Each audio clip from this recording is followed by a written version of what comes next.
Hindi po ako nagloloko. Hindi. Life and death to. Filipinos should be more caring, more honest. If you pray for me, I think I will get well. If you keep on bashing me, I think I will die.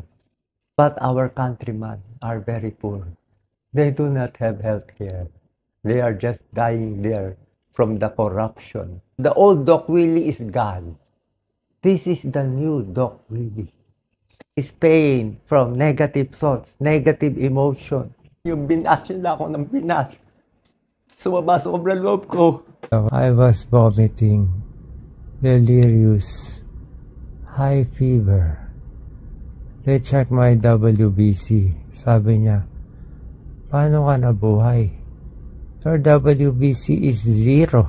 My BP was low, 85/60. Dehydrated, sepsis, vasodilation of the artery from possibly E. coli. Ow! Sakit niya. Sakit niya. Sakit ng buko. This sarcoma, it is so destructive. It blocked half of my esophagus. See, it is hard to swallow. Ayaw pumasok. Bukod sa, hindi ko tinatawag na salbahe ang cancer, ha. Binilak niya yung esophagus ko. Tapos ang ginawa ng sarcoma, inipit niya yung aking right atrium. It also blocked my right atrium, almost compressing my heart. Look at my veins. And worst of all, you know what happened? This sarcoma is almost closing my inferior vena cava. My feet, grade 3 edema, swollen feet yesterday. Today, grade 1 edema only. See, grade 1 edema. Grade 1, grade 2, up to here. It's a pitting edema. See, it's a pitting edema. Look at my legs. It's pitting edema. Tisa, tama na. Nakakatakot na yan. So, I will show you. Sa lahat po na may cancer, I will speak in English. So, everybody in the world will be inspired. If you have cancer, you have to fight. I have one of the best doctors this morning. I am not saying they are the best, we are not the best, or Philippines is the best. It does not matter.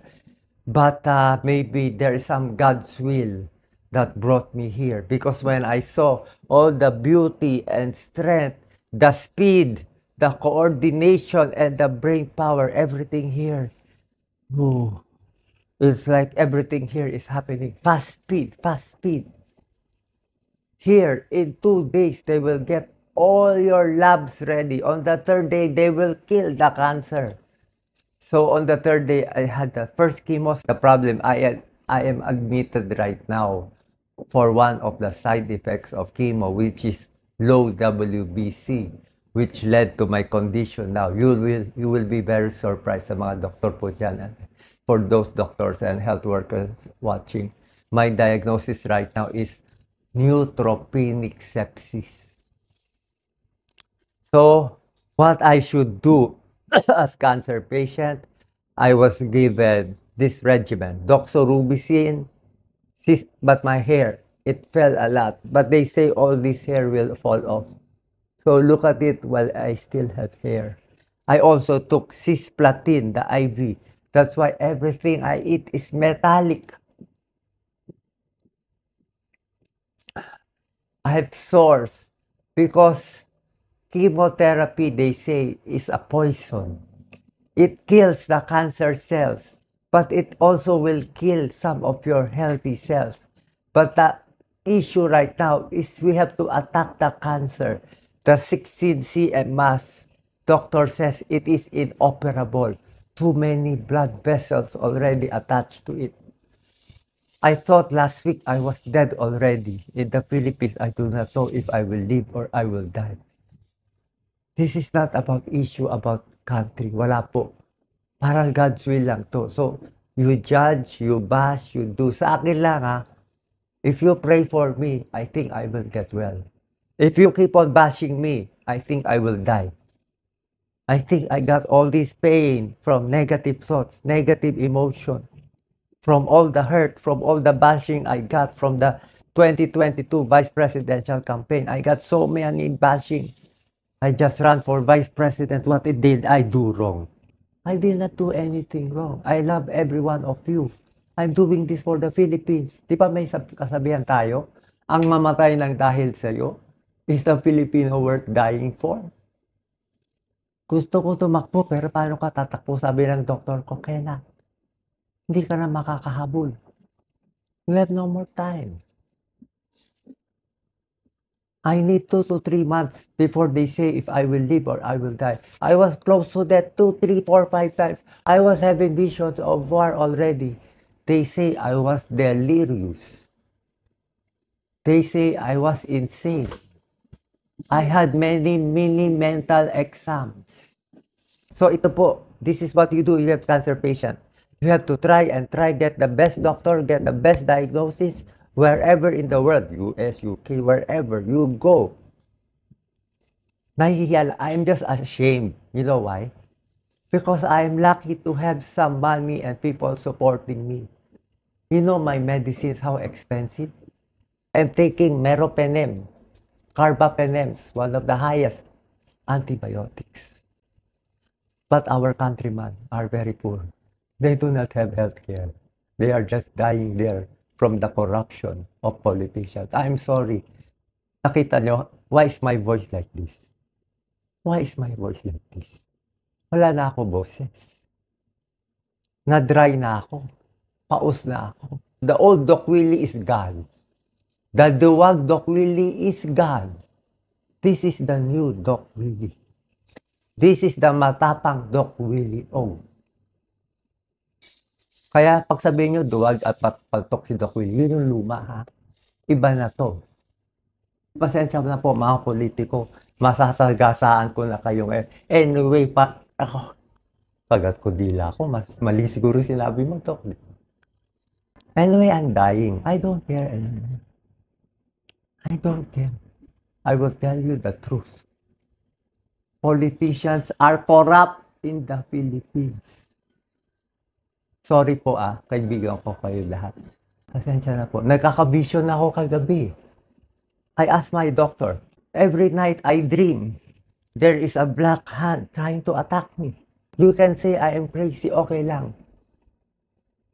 I do not have fear anymore. I don't care if you bash or like me anymore. I will tell you the truth. Let me drink a little rose.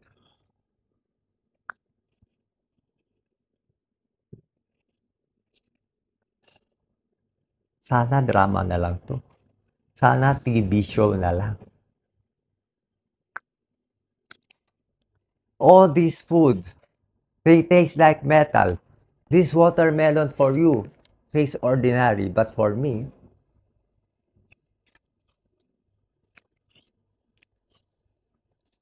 watermelon and dragon fruit for bowel movement. That is the correct process of healing. You should defecate, pass your bowels, and urinate every day. Get all the toxins out. You know what my doctor said. You can eat anything. You have cancer. You try to eat. Even if no taste, I try to eat. If I don't eat, I will die. These are my medicines. I will take it in front of you.